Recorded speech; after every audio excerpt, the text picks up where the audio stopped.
আমি গন্তার মেমারি পূর্ব বর্ধমান জেলার sound Bengal king. তোরা কি ভেবেছিলিস আমি হারিয়ে গেছি? আমি হারাইনি রে, আমি পুনর্জন্ম নিয়ে ফিরেছি তোদের সবকটাকে জব্দ করব বলে। তোদের কোনো শব্দ শোনা যাবে না।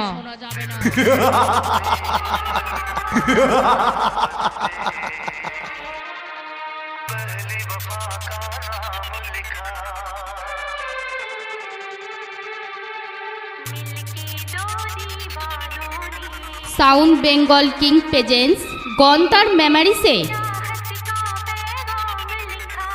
Shushovan Remix.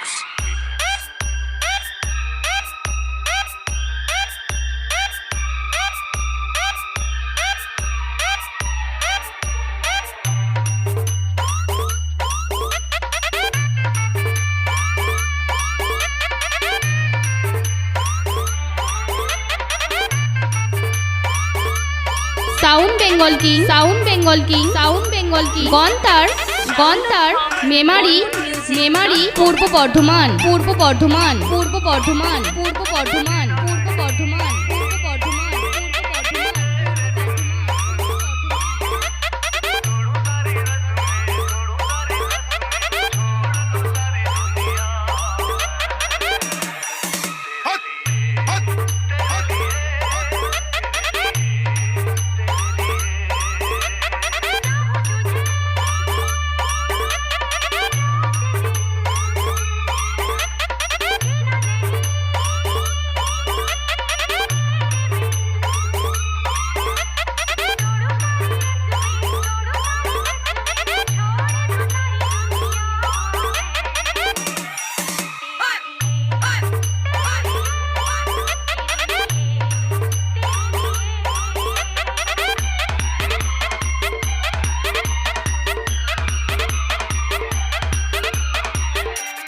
Shushovan Remix.